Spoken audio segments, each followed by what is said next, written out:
भगवान राम, क्या वो सिर्फ कथा थे या इतिहास की सच्चाई? भारत की मिट्टी में कुछ नाम सिर्फ कहानियां नहीं होते, वो पीढ़ियों की आस्था, संस्कार और इतिहास बन जाते हैं। ऐसा ही एक नाम है भगवान श्री राम। लेकिन सवाल यह है, क्या राम सिर्फ रामायण के पात्र थे या वाकई इस धरती पर कभी एक ऐसे राजा ने जन्म लिया था जिसे आज भी लोग मर्यादा पुरुषोत्तम कहते हैं? आज हम बात करेंगे भगवान राम की ऐतिहासिक सच्चाई की, बिना चमत्कार बढ़ाए, सिर्फ तथ्यों और प्रमाणों के साथ। राम का जन्म। इतिहास वाल्मीकि रामायण के अनुसार भगवान राम का जन्म अयोध्या में हुआ था, राजा दशरथ के घर, त्रेता युग में। आज की अयोध्या उत्तर प्रदेश में मौजूद वही नगर है जिसका उल्लेख न सिर्फ धार्मिक ग्रंथों में बल्कि प्राचीन यात्रियों और इतिहासकारों के लेखों में भी मिलता है। चीनी यात्री ह्वेनसांग ने भी 7वीं सदी में अयोध्या का उल्लेख किया है, जहां एक प्राचीन और समृद्ध सभ्यता मौजूद थी। इससे यह संकेत मिलता है कि अयोध्या कोई काल्पनिक जगह नहीं, बल्कि एक वास्तविक ऐतिहासिक नगर था।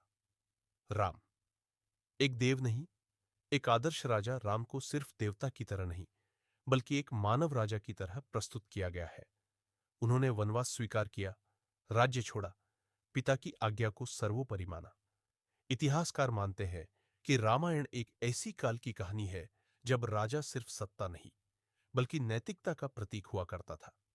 राम का चरित्र कर्तव्य, त्याग और न्याय पर आधारित है, जो किसी भी सभ्यता के वास्तविक शासक की पहचान होती है। राम सेतु सबसे बड़ा प्रमाण। सबसे बड़ा सवाल उठता है, क्या राम सेतु सच में बनाया गया था? आज भी भारत और श्रीलंका के बीच समुद्र में पत्थरों की एक श्रृंखला मौजूद है, जिसे सैटेलाइट तस्वीरों में साफ देखा जा सकता है। नासा ने यह जरूर कहा है कि संरचना प्राकृतिक हो सकती है, लेकिन यह भी स्वीकार किया कि यह एक मानवकालीन प्राचीन संरचना है। स्थानीय परंपराएं, श्रीलंका के पुराने ग्रंथ और भारतीय साहित्य सभी राम के लंका अभियान की ओर इशारा करते हैं। लंका युद्ध, मिथक या ऐतिहासिक संघर्ष। राम और रावण का युद्ध सिर्फ देव और असुर की लड़ाई नहीं, बल्कि दो सभ्यताओं के बीच संघर्ष की कहानी लगती है। रावण को भी एक विद्वान, शिव भक्त और शक्तिशाली राजा बताया गया है। इतिहास में अक्सर विजेता को देवता और पराजित को राक्षस बना दिया जाता है। संभव है कि रामायण एक वास्तविक युद्ध की स्मृति हो, जिसे समय के साथ दैवी रूप दे दिया गया। निष्कर्ष, राम कहानी नहीं, परंपरा है तो क्या भगवान राम इतिहास थे?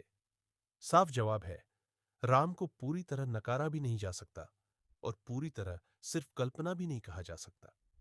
वो एक ऐसे ऐतिहासिक पुरुष हो सकते हैं जिनका जीवन इतना आदर्श था कि वो भगवान बन गए। राम भारत की आत्मा है, संस्कृति है और मर्यादा का मापदंड है। अगर आपको ऐसी रियलिस्टिक हिस्टोरिकल स्क्रिप्ट्स पसंद है, तो वीडियो को लाइक करें, चैनल को सब्सक्राइब करें और कमेंट में बताइए